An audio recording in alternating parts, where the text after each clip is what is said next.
All right, buckle up, everybody, because we are diving into some seriously big ideas today. Think Martian cities. And not in some distant future, we're talking 2050.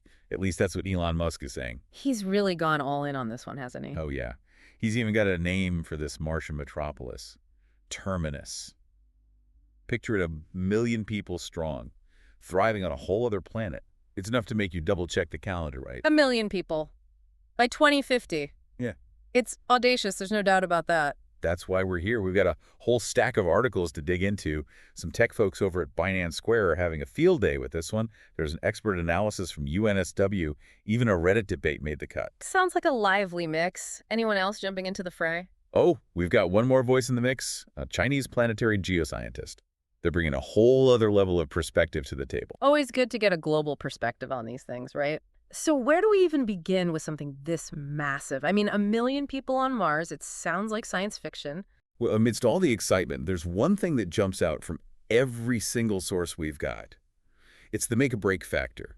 The linchpin, the Martian gold, as our UNSW professor put it, water. Ah, yes. Water. It always comes back to water, doesn't it? Right. It's the lifeblood of any colony. But on Mars, it's even more crucial than you might think. Absolutely. We're not just talking about quenching thirst here. On Mars, water is essential for life support. And here's the real kicker. It can be broken down into hydrogen for fuel. So we're not just talking about drinking water, we're talking rocket fuel. Precisely. And that, my friend, is the key to a self-sustaining colony. It's the game changer, the very thing that could make or break this whole Martian city dream. And that's where Professor Saddam throws in this really interesting curveball. He says, hold on a second, forget about sending humans to Mars right now. What's he proposing instead? Robots. Robots. Yep, robotic mining is the key, he argues. We need to extract and process all that Martian water before we even think about sending humans. Interesting. It's like laying the groundwork, setting the stage before the main act arrives. Exactly. And he draws this fascinating parallel to Earth. He points out that we have the technology for large-scale robotic mining right here, right now. But are we using it to its full potential? It's a good question. Why aren't we? Is it fear of job displacement? Economic factors? Or maybe a bit of both. It's something to think about. But Professor Saddam argues that on Mars, we might not have the luxury of those same debates. We'll need to fully embrace robotic mining if we want any chance of making Musk's vision a reality. Makes you wonder if this whole Mars endeavor could end up pushing us to rethink our relationship with technology here on Earth, too. It's definitely a possibility. Yeah. But for now, let's get back to Mars. We've got a water supply to secure on a planet where it's scarcer than, well, just about everything. But securing that water, that's just the first hurdle, right? It begs the question, is Musk's 2050 timeline even remotely feasible? That's what everyone's trying to figure out. And you know who seems pretty gung-ho about it? Our friends over at Binance Square. They're practically planning the launch party. Yeah, they were really buzzing about that 2050 date. There's definitely a lot of excitement, a lot of we can do it spirit. But even with all the mind-blowing advances in technology we're seeing, it's worth taking a step back and considering all the angles. And that's where the UNSW expert offers a bit of a reality check. They suggest that even with rapid development, a more realistic window might be closer to 2040 to 2050. Gives us a little wiggle room, but still, we're talking about a monumental task to achieve in a relatively short time frame. Oh, and you know, we couldn't talk about a topic like this without venturing into the wilds of Reddit, right? Ah, yes, Reddit. The digital battleground of opinions. What's the verdict from the court of public opinion? Well, let's just say it's as diverse as the Martian landscape itself. We've got people calling it pure hype, others already prepping their DIY spacesuits. The optimists and the skeptics. That's right. Classic debate. Exactly. But here's the thing about Reddit. It's not all just shouting into the void. You get these pockets of genuine problem solving, too. There's this whole thread dedicated to potential solutions, and one keeps popping up. Increased government funding for space exploration. And that speaks to a fundamental truth about achieving anything this monumental, doesn't it? You need a powerful driving force. It could be a lucrative financial incentive, a collective sense of urgency, or even just a grand future-oriented vision, the kind Elon Musk is famous for. And speaking of vision, Professor Saddam brought up another intriguing piece of the puzzle, the moon. The moon. Not just content with conquering Mars, we're adding a lunar layover. Not quite a layover, but he presents this idea of using the moon as a sort of celestial gas station for our Mars missions. Interesting. So we'd establish a lunar base, a sort of interplanetary pit stop, for refueling and restocking before making the final leg of the journey to Mars. It's strategic, I'll give them that. Exactly. Instead of one giant leap, we're talking about two smaller, more manageable steps. It starts to sound a little less daunting when you break it down like that, doesn't it? It certainly makes the whole endeavor seem a bit less daunting, but it also adds a whole other layer of complexity, doesn't it? I mean, we're essentially talking about building a whole other space infrastructure. You're not wrong. But it does make you wonder, could Musk's Starship, which is designed for these frequent Mars trips, actually pull it off without that lunar pit stop? It's a good question. A logistical and technological ballet of epic proportions. We're talking about a fleet of starships making regular runs to Mars, but with a quick refuel at the moon. It's a captivating thought, isn't it? It really is. But we can talk about rockets and robots all day long, and we've done a lot of that today. At the end of the day, this whole Mars journey hinges on one crucial, unpredictable factor: humans. The wild cards in the equation. Exactly. And it's not just about getting humans to Mars. It's about what happens once we're there.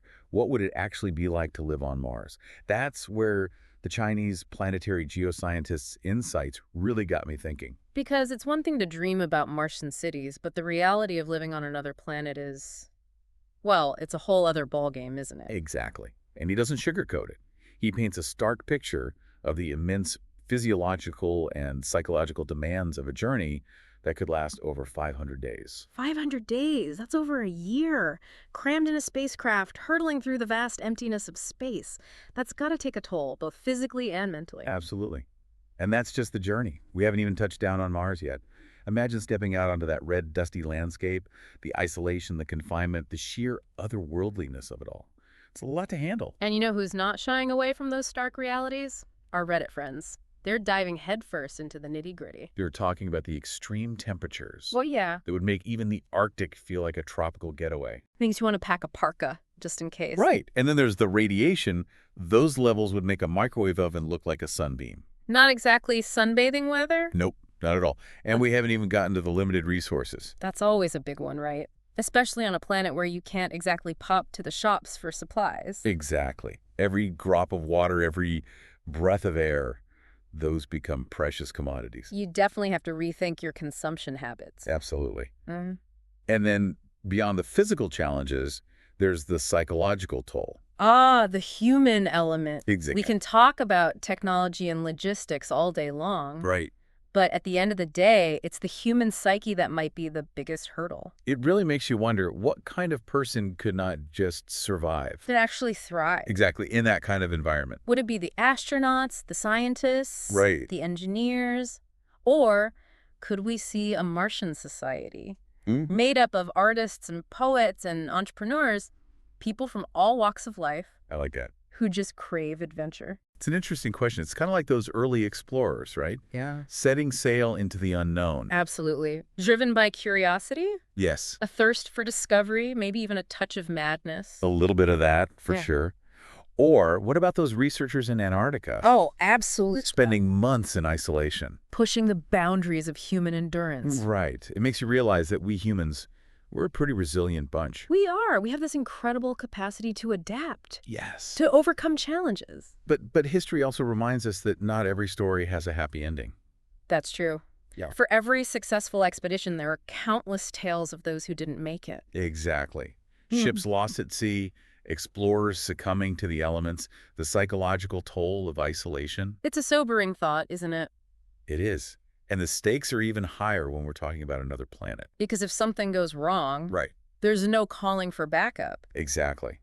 We're not just risking the lives of a few brave souls. We're talking about the potential for a Martian Donner Party. Wow, that's a heavy thought. It is.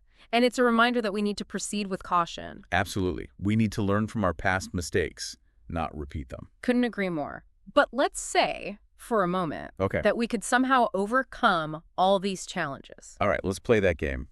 The water extraction, the rocket fuel, the psychological pressures of space travel. Wave that magic wand. Okay, got it. What a Martian city, a terminus as Musk envisions it. 1 million people. like Exactly. living the Martian dream. Would it actually be the right move? Should we even be trying to do this? That is the million-dollar question, isn't it? It is. It's a question that sparks debates in classrooms and labs. In internet forums and probably even around the dinner table. Absolutely. It goes beyond just the science and technology.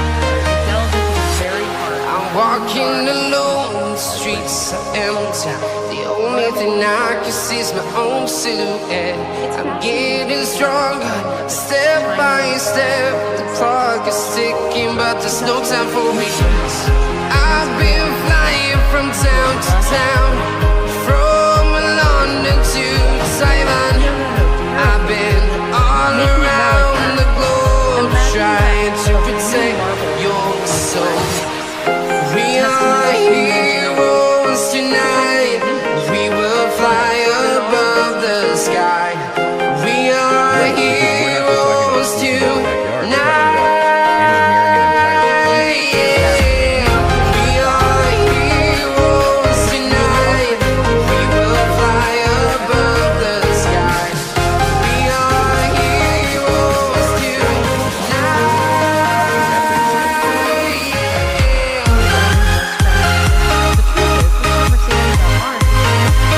It's like we're standing on the edge of something. Exactly. And it's a good thought. It's terrifying. Feel like a dynamite, ready to explode right up in the sky. I need you to listen, I need you to hear, and don't show any fear. I've been flying from town to town, from London to Taiwan. I've been all around the globe, trying to protect your soul. We are heroes tonight. We will fly above the sky. We are heroes tonight. Yeah. We are heroes tonight. We will fly above the sky. We are heroes tonight.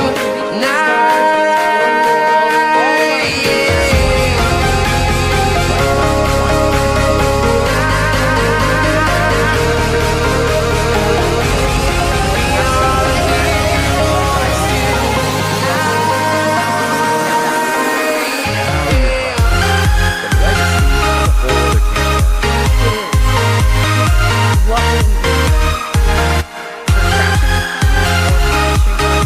Or maybe